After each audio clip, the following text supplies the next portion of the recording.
Nous allons parler aujourd'hui d'acoustique vocale et de résonance. D'abord, une petite définition de ce qu'est la résonance. La résonance, c'est l'interaction entre une onde sonore, un son, et des espaces acoustiques. Les espaces acoustiques, c'est simplement nos cavités de résonance, nos résonateurs, notre tractus vocal. Nous allons donc voir dans un premier temps ce que c'est qu'une onde sonore, ce qui la constitue. Ensuite, nous allons parler des espaces acoustiques, puis nous allons voir de quelle manière cette onde sonore interagit avec les espaces acoustiques et pourquoi c'est si important en pédagogie vocale. Pour nous chanteurs, l'onde sonore est créée grâce à la vibration des cordes vocales.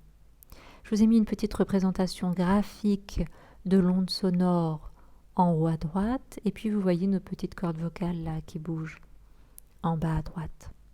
Cette vibration des cordes vocales, elle engendre un son, mais c'est pas un son simple, c'est ce qu'on appelle un son complexe. Qu'est-ce que ça veut dire? Ça veut dire qu'en fait, la vibration de nos cordes vocales engendre plusieurs sons simultanés.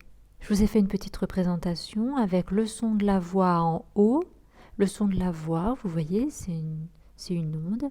Et bien en fait, elle égale plusieurs ondes, plusieurs sons dits purs. Son 1, son 2, son 3, et je pourrais rajouter son 4, son 5, son 6, etc. etc. C'est la somme de sons.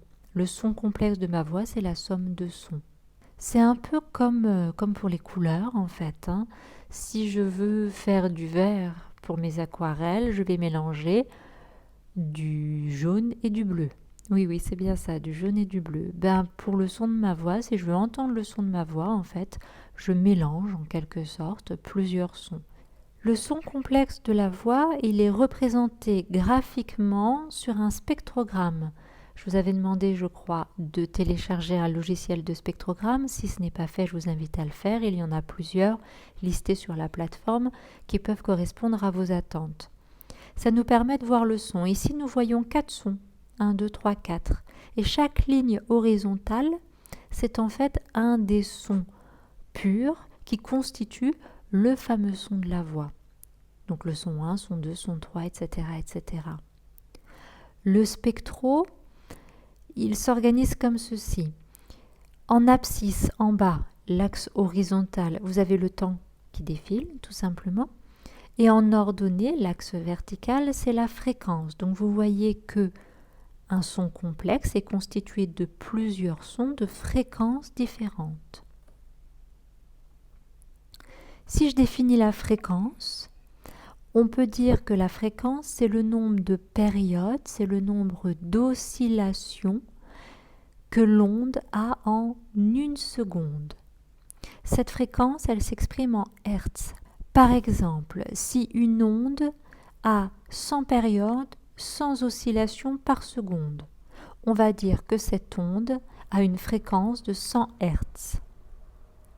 Pour notre son vocal, si nos cordes vocales vibrent à 440 périodes par seconde, ça veut dire qu'elles vibrent à 440 vibrations par seconde, on obtiendra 440 Hz qui correspond exactement au La du diapason. Pour résumer, une onde sonore est composée d'une superposition de sons purs. Dit autrement, on pourrait dire qu'on peut décomposer un son complexe en somme de sons purs. Ça veut dire exactement la même chose. Chaque son pur, c'est important, chaque son pur est appelé harmonique. Plutôt que de mettre sur mon spectro son 1, son 2, son 3, etc., on va noter harmonique 1, harmonique 2, harmonique 3, harmonique 4, etc., etc.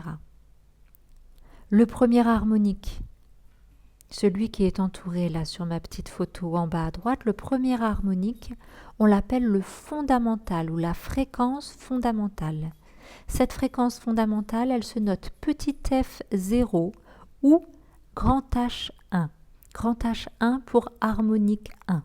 De temps en temps, du coup, ça prête à confusion. La fréquence fondamentale, elle correspond à la fréquence de vibration des cordes vocales. Si les cordes vocales vibrent 440 fois par seconde, la fondamentale sera à 440 Hz. J'arrête là cette première vidéo. Va suivre une courte vidéo où j'ai enregistré sur mon ordinateur la décomposition d'un son que j'ai fait. Donc j'ai filtré le son de ma voix pour vous faire entendre les différents harmoniques. Alors je m'excuse par avance parce que le micro de mon ordinateur, la prise micro plus exactement de mon ordinateur ne souhaitant plus fonctionner, j'ai dû l'enregistrer sans micro et du coup ça n'a pas très bien pris toutes les fréquences malheureusement. Mais néanmoins on entend quand même que le son complexe de ma voix est composé de plusieurs sons purs.